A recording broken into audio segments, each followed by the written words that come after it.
नमस्कार। हमारी आज की कहानी का नाम है संगत का असर। एक बार एक नगर में पशु पक्षियों का मेला लगा हुआ था। मेले में कई तरह के पशु पक्षी बिकने के लिए आए हुए थे। एक आदमी के पास दो तोते थे। वह आवाज़ लगा रहा था। एक तोता 2000 रुपये का, दूसरा 500 रुपये का।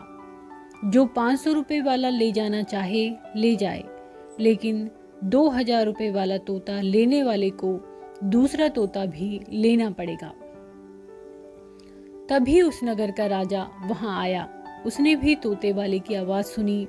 उसे हैरानी हुई और वह तोते वाले के पास जाकर पूछने लगा, भाई तोते वाले, इन दोनों तोतों के मूल्य में इतना अंतर क्यों है? वह आदमी बोला, आप इन दोनों तोतों को खरीद लें, आपको अंतर भी पता चल जाएगा। राजा ने दोनों तोते खरीद लिए।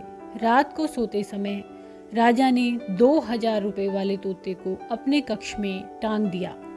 जब भोर हुई और सूर्य उदय हुआ तो तोते ने बोला, उठो, मीठू नमस्कार करता है की आवाज़ लगाकर राजा को उठाया।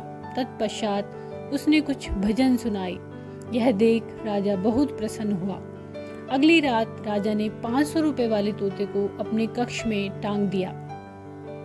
सुबह होते ही वह तोता गाली गलौज करने लगा और अपशब्द बोलने लगा। यह सुनकर राजा को गुस्सा आ गया और उसने सिपाही को बुलाकर आदेश दिया कि इस तोते को मार डालो। कक्ष के बाहर ही पहले वाला तोता टंगा हुआ था। जैसे ही उसने यह बात सुनी तो वह चिल्लाने लगा। राजा ने उस पिंजरे को भी अंदर मंगवा लिया और उस तोते से पूछा, क्या बात है, परेशान क्यों हो मीठू? महाराज, यह तोता मेरा भाई है। हम दोनों साथ ही पकड़े गए थे। मुझे एक संत ने पाला था और इसे एक शराबी जुआरी ने। यह सब संगत का असर है, तभी तो यह गाली दे रहा है। कृपया इसे क्षमा करें। राजा ने उस तोते की बात मान ली और उसे मारने के बजाय उड़ा दिया। तो इस कथा से, इस कहानी से एक शिक्षा मिलती है कि तोता बेचने वाला जो था वो चतुर था। तभी उसने तोतों की कीमत इस प्रकार निर्धारित की कि सुनने वाले हैरान रह जाएं। संगत का असर कितना प्रबल होता है यह भी पता चलता है कि भातृ प्रेम क्या होता है, इसकी भी एक झलक मिल जाती है इस कहानी में।